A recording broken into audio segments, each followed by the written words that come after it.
Imagine opening your eyes tomorrow, not in your warm bed, not with your alarm clock screaming at you, but in an ancient city-state called Urkala. 10,000 years ago. The year? Who knows? Back then they didn't bother keeping track. You'd stumble out of your clay hut, stomach growling, and realize something awful. You need a job to survive. And your choices? Oh, don't get too excited. You could spend 12 hours standing knee-deep in rotting fish guts. You could take a prestigious role as a noble whose main duty was making sure the High King's sacred sandals were cleaned with your tongue. Or if you're really unlucky, you could be the poor fool lowered into the temple's cavern of poisonous bats to scrape droppings for fertilizer. Spoiler alert, most people never made it back out.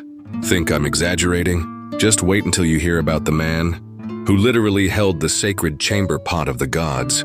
A job nobles actually fought over.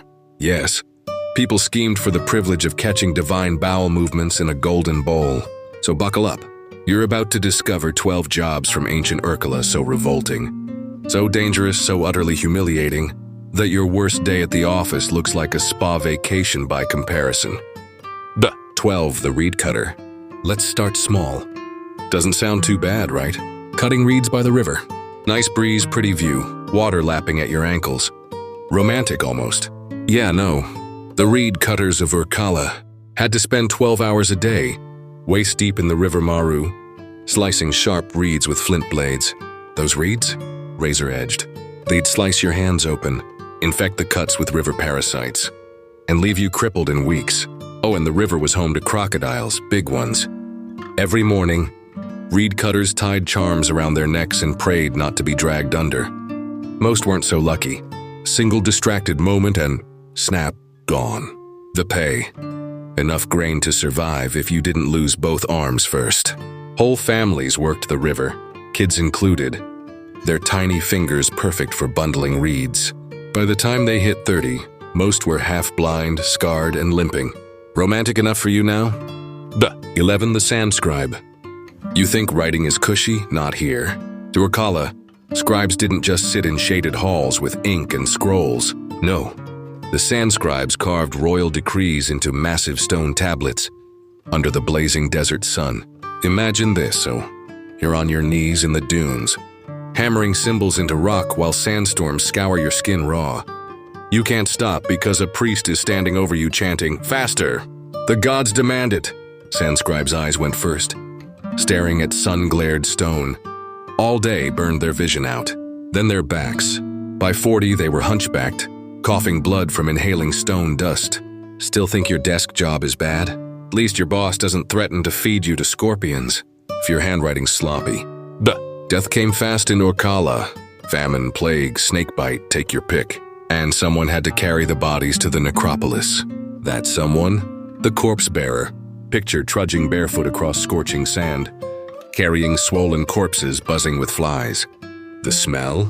Imagine rotting meat left out for weeks mixed with hot tar. That was every single breath. Worse, the dead weren't always completely dead. There are stories of corpse bearers dropping a body on the stones, only for it to twitch and gasp. One last horrible time. Their reward?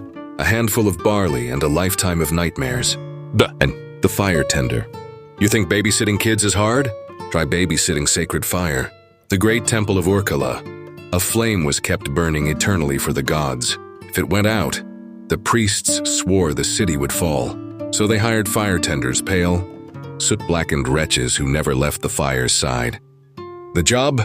Keep feeding wood, never sleep more than a few minutes, never turn your back. If the flame flickered, you were whipped. If it died, you were buried alive in the ash pit. Fire tenders lived in smoke-filled chambers, coughing their lungs raw. They smelled permanently of ash, their skin blistered from the heat. People avoided them like plague bearers. And yet mothers still pushed their children into the role. Why? Because the fire fed the city's gods and feeding gods was better than starvation. 8. The fish gutter. At dawn, the boats came in.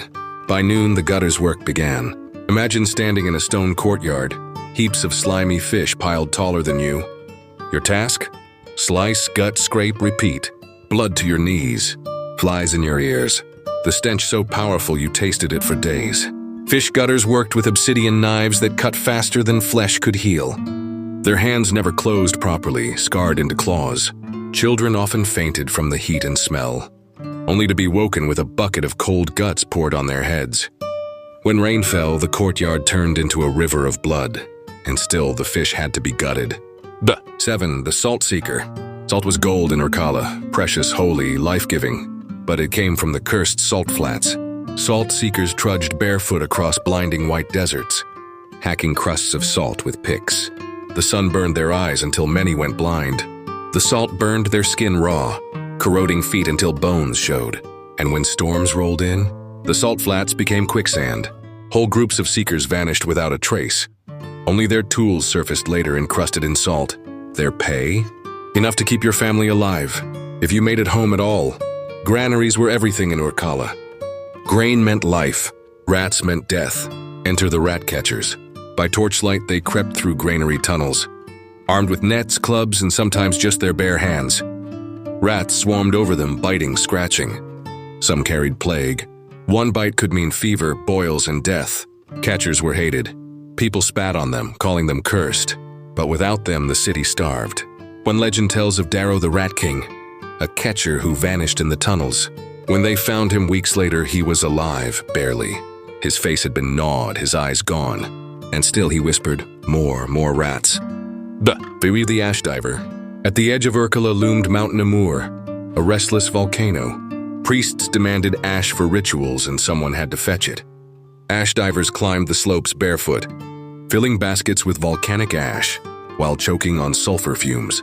Their skin blistered, their lungs bled, and if the mountain rumbled, well, let's just say no one outran the fire rivers. Yet the priests promised glory. The gods see you. You are chosen.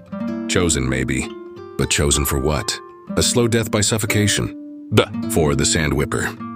Now this one's just weird. In Urkala's arenas, wild jackals often invaded during public rituals, so the city hired sand whippers, men armed with long whips to chase animals out. Simple? Not really, because if you whipped the wrong jackal, and it happened to belong to a noble, congratulations, and your whip hand was cut off. Whip too hard and the crowd booed. Too soft and the priests cursed you. The job was a no-win game.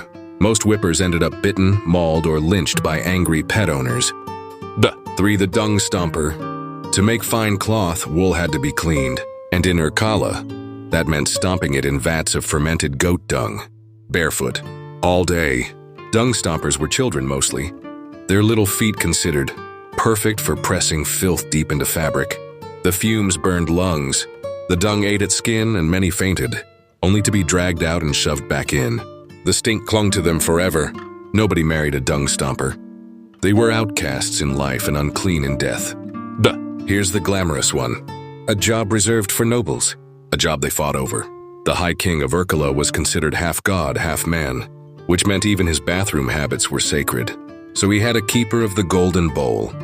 A noble whose duty was to hold the chamber pot and, yes, attend to the king personally. Why would anyone want this? Because it meant whispers with the king in his most private moments. Power flowed through the golden bowl. But make a wrong move, one slip of the hand, you didn't just lose your job.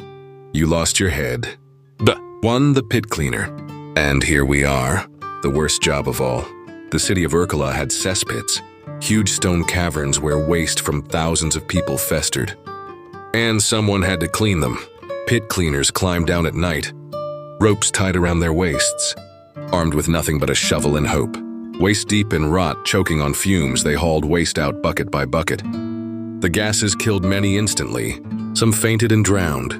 One legend tells of Aru the pit cleaner, who disappeared one night. When they pulled his rope, only bones came up. The pit had eaten him alive.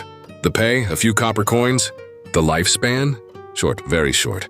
And yet, people did it. 'Cause starving was worse. The moral of the story. So, the next time your boss emails you at 9 p.m., remember, at least you're not knee-deep in goat dung. At least you're not feeding a volcano with your lungs. At least you don't have to write holder of sacred poop bowl on your CV. The people of Urkala did these jobs because survival demanded it. They suffered, sweated, and died so their city could live. Their misery is why we have labor laws. why we have health standards, why nobody is forced to climb into a cesspit with a shovel at 3 in the morning. So tonight, when you flush your toilet and wash your hands, maybe whisper a quiet thank you to the pit cleaners of the past. They earned it.